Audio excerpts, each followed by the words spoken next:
Halo teman-teman, jumpa lagi bersama Dige. Kali ini Dige akan menceritakan alur anime Dandadan episode 12, di mana episode ini merupakan bagian final dari keseluruhan anime Dandadan season pertama. Sebelum lanjut, Dige menyarankan agar kalian menyempatkan diri untuk nonton anime ini secara langsung, karena dijamin kalian pasti puas dan tentu saja memiliki pengalaman nonton tersendiri. Tapi jika kalian gak ada waktu, maka mampir ke sini adalah pilihan yang paling tepat. Karena Dige dengan senang hati akan menceritakan semua kisahnya untuk kalian semua. Sebelum lanjut, buat kalian yang baru saja menemukan channel ini, ada baiknya untuk subscribe dulu. Jangan lupa juga untuk menyalakan notifikasinya, agar kami semakin semangat untuk menghadirkan konten-konten terbaik buat kalian. Oke, langsung saja. Persiapkan diri kalian and enjoy.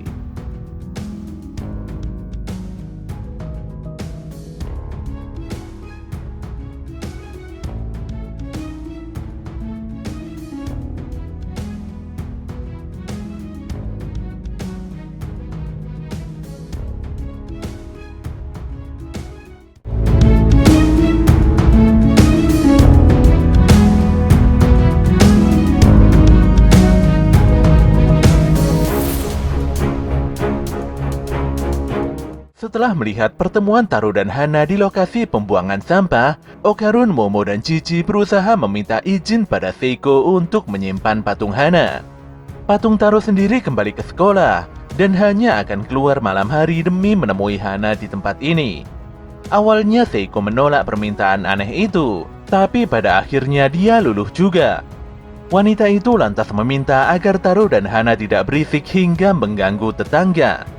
Ketika Seiko menanyakan mengenai Gintama atau telur burungnya Okarun, disinilah Momo menjelaskan bahwa sesuatu yang menempel di selangkangan Taro hanyalah aksesoris bola emas biasa saja. Seiko pun memahami hal itu, dan dia segera berlalu untuk menyiapkan makan malam. Mengingat kejadian epik tadi siang, Jiji pun memuji kehebatan kekuatan Momo.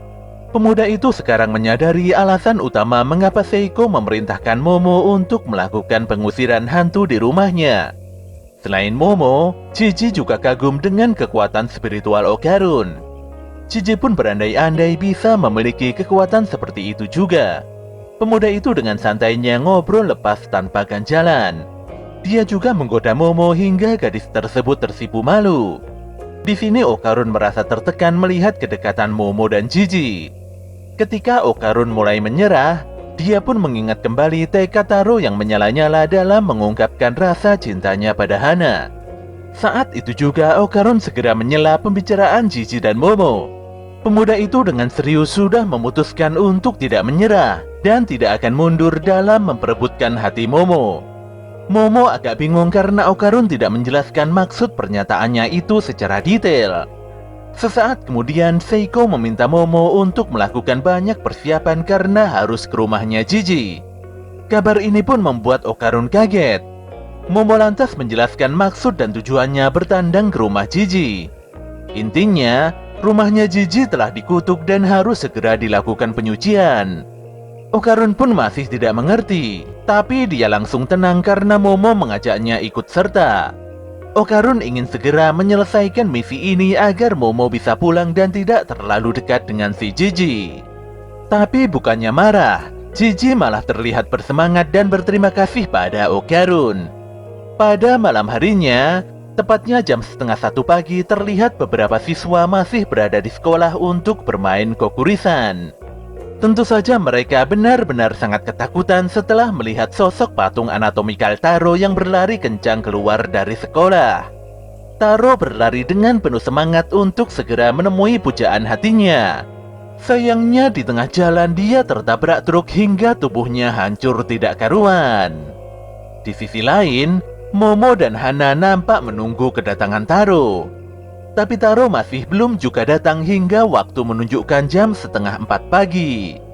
Walau begitu ngantuk, tapi Momo memberikan semangat serta meyakinkan Hana kalau Taro pasti akan datang.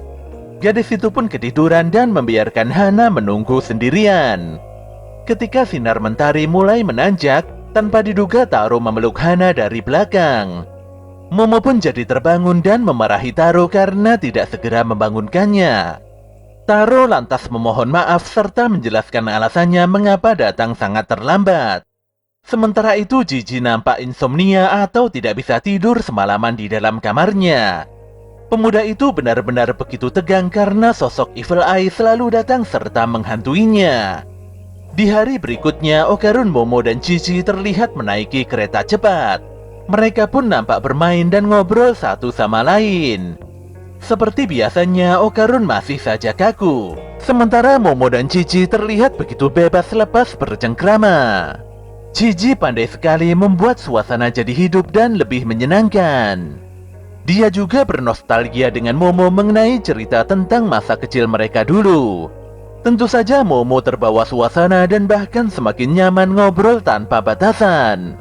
Kenyataan ini pun membuat Okarun sangat tidak enak hati dan kembali merasa tersisihkan. Pemuda itu juga mulai muak dengan betapa kerdilnya pemikiran dirinya sendiri. Oleh karena itulah dia berupaya mengalihkan pikirannya ke hal yang lainnya. Namun yang terjadi setelahnya malah semakin buruk, di mana dia hanya berpikir tentang telur burungnya yang masih belum kembali. Semakin Okarun berpikir untuk mengalihkan perhatiannya, justru disitulah Momo semakin dekat dengan Jiji. Okarun pun sudah tidak kuat lagi melihat kedekatan Momo dan Jiji. Dia lantas memutuskan untuk menarik perhatian Momo dengan topik pembicaraan yang berbeda. Pemuda itu berteriak dan hendak bercerita tentang kisah Tsuchinoko. Tentu saja Momo sangat bersemangat. Okarun pun mengambil buku di tasnya dan menjelaskan kalau Tsuchinoko kemungkinan besar adalah alien. Disinilah Jiji mengingat bahwa di desanya ada legenda mengenai sosok ular besar. Bahkan ada informasi tentang kuil bersejarah berusia 200 tahun yang memuja ular tersebut.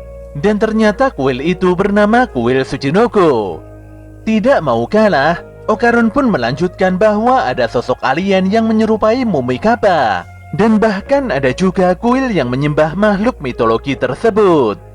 Mendengar informasi itu membuat Jiji nampak tidak percaya. Dia pun menanggapi obrolan Okarun dengan begitu serius. Pembicaraan keduanya nampak terus mengalir tanpa dibuat-buat. Di sini Okarun benar-benar bingung sendiri. Karena ini adalah pertama kalinya dia bisa berbicara bebas dengan orang lain selain Momo Ayase.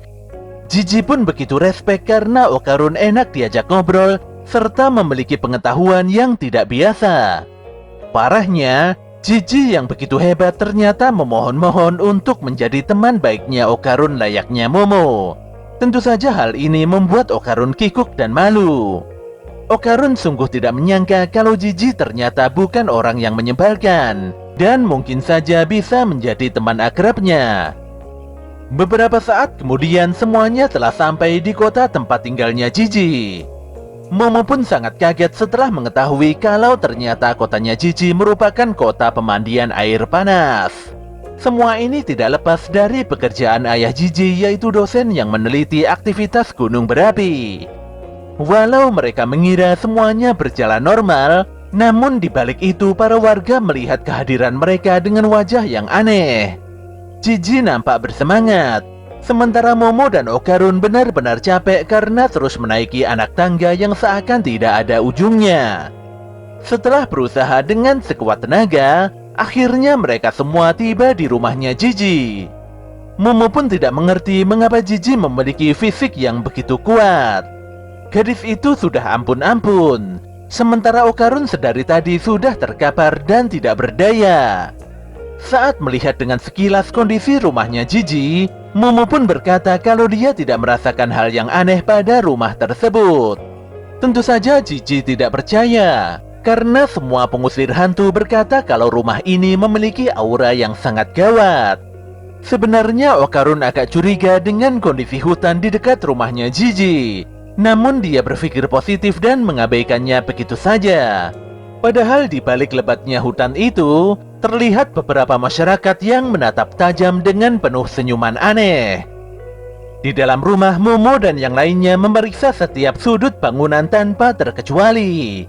Sayangnya mereka tidak menemukan satupun hal yang aneh dan mencurigakan. Momo pun berpikir kalau mungkin hantunya sedang bersembunyi dan akan muncul di malam hari.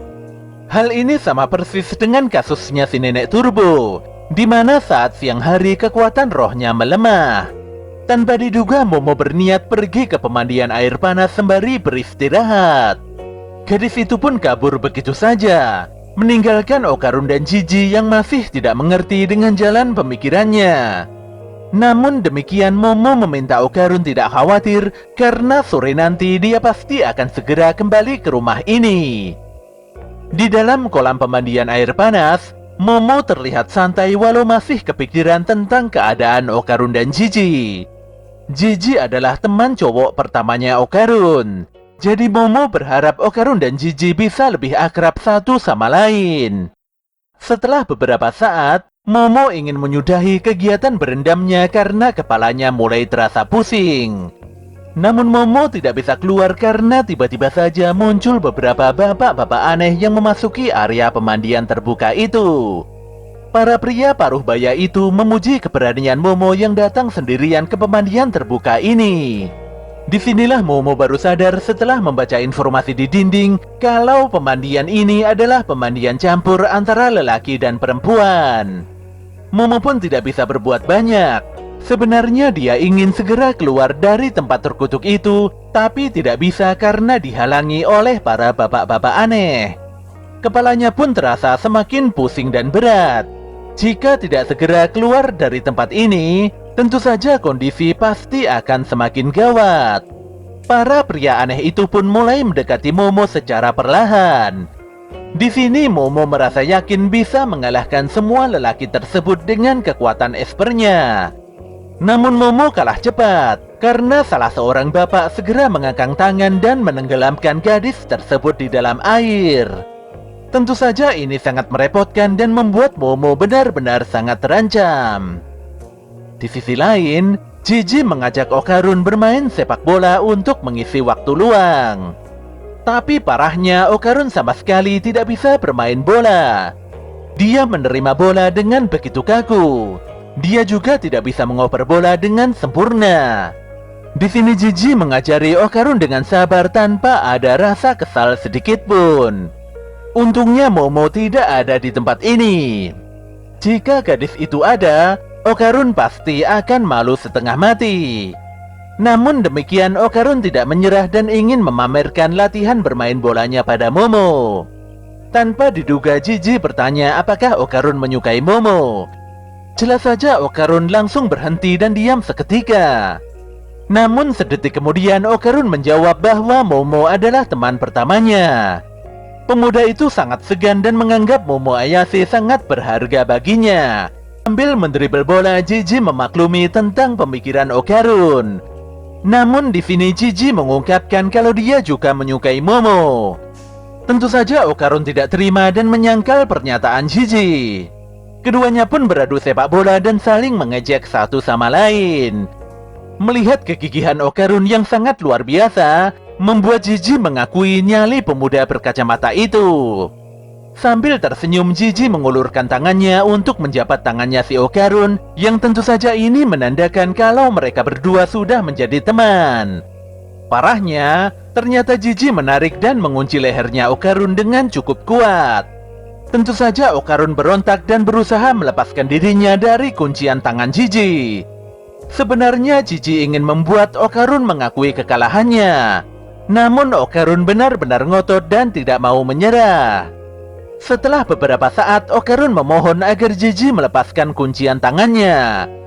Bukan tanpa alasan. Ternyata Okarun menyadari sesuatu hal yang aneh dari bangunan rumahnya Jiji. Di sini Jiji baru menyadari kalau ternyata Okarun tidak bercanda. Apalagi di sebelah pintu depan rumah seharusnya tidak memiliki kamar lain. Jiji lantas memasuki rumah dan meraba-raba dinding yang dimaksud oleh si Okarun.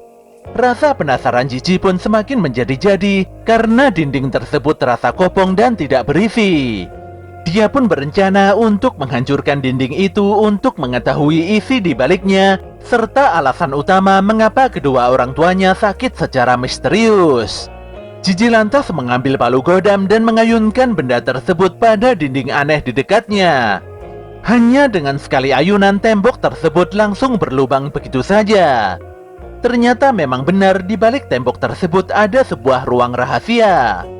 Namun yang membuat bingung, ternyata di dalam ruangan tersebut terdapat kertas jimat yang sangat banyak sekali.